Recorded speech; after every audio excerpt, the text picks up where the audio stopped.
Hello, ഞാൻ ഇന്ന് വന്നിരിക്കുന്നത് എൻ്റെ ഒരു ജീവിത കഥ പറയാൻ വേണ്ടിയിട്ടാണ്. എൻ്റെ ജീവിതത്തിൽ നടന്ന ഒരു സംഭവം. ആഹ് ഇപ്പൊ ഓർക്കുമ്പോ എനിക്ക് അത്ര വിഷമമില്ല, പക്ഷെ അപ്പോഴത്തെ സമയത്ത് എനിക്ക് ഭയങ്കര വിഷമമായിരുന്നേ. അപ്പൊ ഇത് നടക്കുന്നത് 10ാം ക്ലാസ്സിൽ പഠിച്ചുകൊണ്ടിരുന്നപ്പോൾ, അതായത് 2014, ആ ആ ഒരു സമയത്തായിരുന്നേ. കൃത്യമായിട്ട് എനിക്ക് ഓർമ്മയില്ല, ഇനിയിപ്പോ അത് നോക്കണം. ആ ഒരു സമയത്തായിരുന്നേ. അപ്പൊ SLC, അതായത് SLC മെയിൻ പരീക്ഷ നടക്കണം ആ സമയത്ത്.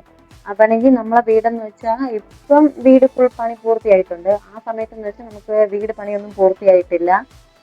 ഹോളോ ബ്രിക്സ് ഇട്ട അങ്ങനത്തെ ഒരു ചെവരൊക്കെ ആയിരുന്നു. അപ്പൊ തറയാണെങ്കിൽ നമുക്ക് ചല്ലി കൊണ്ട് കാലില് കല്ലൊക്കെ കുത്തും, ആ ഒരു സിറ്റുവേഷൻ ആയിരുന്നേ. അപ്പൊ ആണെങ്കിൽ ഞാനാണെങ്കിൽ 10ാം ക്ലാസ്സിലെ എക്സാമിന് വേണ്ടിയിട്ട് തറയിൽ പരമ്പൊക്കെ വിരിച്ചിട്ട് എല്ലാ ബുക്കും ബാഗും എല്ലാം ഇങ്ങനെ നിരത്തി പറക്കിയിട്ടിട്ട് ഓരോന്നോരോന്നായിട്ട് പഠിച്ചിങ്ങനെ ടിക്കറ്റ് ആ സ്വഭാവമായിരുന്നു എനിക്ക്. അപ്പൊ നടുക്കിരുന്ന് ഞാൻ അങ്ങോട്ട് പഠിക്കും, എന്തെങ്കിലുമൊക്കെ ഉണ്ടെങ്കിൽ. നല്ല പഠിക്കുന്ന കൊച്ചൊന്നും അല്ല ഞാൻ, എങ്കിലും അങ്ങനെയാണ് ഞാൻ പഠിച്ചു പോണത്. പഠിച്ചോണ്ടിരുന്നപ്പോഴാണ് നമ്മുടെ മെയിൻ ക്യാരക്ടർ വന്നത്, അതായത് എൻ്റെ അച്ഛൻ ഇത്തിരി മദ്യപിക്കുന്ന ആളായിരുന്നു, ഇത്തിരി അടിക്കുന്ന ആളായിരുന്നു.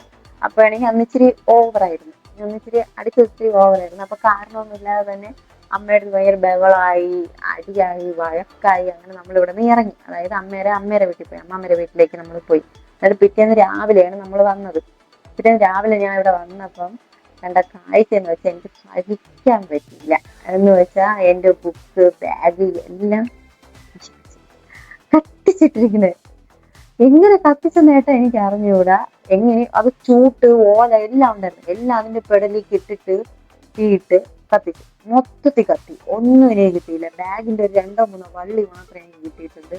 എല്ലാം കത്തി ചാമ്പലായി. മെയിൻ പരീക്ഷ വരെയാണ്, എങ്ങനെ പഠിക്കുമെന്ന് ഒരു ഐഡിയ ഇല്ല. അങ്ങനെയാണ് നമ്മൾ ആലോചിച്ചിരിക്കാതെ അപ്പൊ തന്നെ വൈകിട്ട് നമ്മൾ എല്ലാ വീട്ടിലും പോയി അന്വേഷിക്കാൻ തുടങ്ങി. അതായത് 10ാം ക്ലാസ്സിൽ പഠിച്ചുകൊണ്ടിരുന്നവരെ വീട്ടിലൊക്കെ പോയി അന്വേഷിച്ച് എങ്ങനെയെങ്കിലൊക്കെ 2 ബുക്കുകൾ ഒപ്പിക്കാൻ വേണ്ടിയിട്ട് ശ്രമിച്ചുകൊണ്ടിരുന്നു. അങ്ങനെ നമുക്ക് 2 ലേബറിന്റെ കിട്ടി. ലേബറിന്റെ വെച്ചിട്ട് ഞാൻ എങ്ങനെയൊക്കെ തട്ടിയും മുട്ടിയും പഠിച്ച് പരീക്ഷയ്ക്ക് എഴുതി പാസ്സായി. എനിക്ക് 3A+, 4 ഉണ്ടായിരുന്നു. വലിയ ക്രെഡിറ്റ് ആയിട്ട് ഞാൻ പറയണില്ല, എങ്കിലും എൻ്റെ ആ ഒരു സിറ്റുവേഷൻ വെച്ചിട്ട് എനിക്ക് നല്ല മാർക്കാണ് അത്യാവശ്യം കിട്ടിയിട്ടുള്ളത്. അപ്പം അങ്ങനത്തെ ഒരു ദുരനുഭവം പറയാനാണ് ഞാൻ വന്നത്. അപ്പൊ ഓക്കെ ഗൈസ്, അപ്പൊ ഇന്ന് എനിക്ക് ഓർക്കുമ്പോ അത്ര സങ്കടമില്ല, അന്ന് ഞാൻ നെഞ്ച് പൊട്ടി കരഞ്ഞിട്ടുണ്ടേ. അത്രേ ഉള്ളൂ, ഇത് പറയാനാണ് ഞാൻ വന്നത്. അപ്പൊ എൻ്റെ ഈ കുഞ്ഞു ചാനൽ ഇഷ്ടപ്പെട്ടെങ്കിൽ നിങ്ങൾ ലൈക്ക് ചെയ്യാനും കമന്റ് ചെയ്യാനും സബ്സ്ക്രൈബ് ചെയ്യാനും മറക്കല്ലേ. പിന്നെ നിങ്ങൾക്ക് എന്തെങ്കിലും സജഷൻ ഉണ്ടെങ്കിൽ അത് വീഡിയോയിൽ പറയാം. ഞാൻ ഷോർട്സ് ആയിട്ട് കുറേ ഇട്ടിട്ടുണ്ട്. അതാണോ ഇഷ്ടം, അല്ലെങ്കിൽ ഇങ്ങനെ ലോങ് വീഡിയോസ് ചെയ്യുന്നതാണോ ഇഷ്ടം? ഇനി എന്ത് വീഡിയോസ് ആണ് ചെയ്യേണ്ടത്? എനിക്ക് ഇന്നേ വരെ എൻ്റെ ചാനലിൽ ഒരു കമന്റ് പോലും വന്നിട്ടില്ല. അത് എന്താണെന്ന് എനിക്ക് അറിഞ്ഞൂടാ. എൻ്റെ ചാനലിൽ അങ്ങനെ കമന്റ് വരാറില്ല. അതെന്തോ ഇഷ്ടപ്പെടാത്തത് കൊണ്ടാണോ? അത് എനിക്കറിഞ്ഞൂടാ, എനിക്ക് കമന്റ് ഒന്നും വന്നിട്ടില്ല. അപ്പൊ നിങ്ങൾ അഥവാ ഈ ചാനൽ കാണുകയാണെങ്കിൽ നിങ്ങളുടെ വിലയേറിയ കമന്റ് രേഖപ്പെടുത്തണം. എങ്ങനത്തെ കണ്ടന്റ് ആണ് നിങ്ങൾക്ക് ഇഷ്ടം, എങ്ങനത്തെ വീഡിയോസ് ആണ് ഞാൻ ചെയ്യുന്നതാണ് നിങ്ങൾക്ക് കൂടുതൽ താല്പര്യം എന്നൊക്കെ നിങ്ങൾ പറയണേ. അപ്പൊ ഓക്കെ, ബൈ.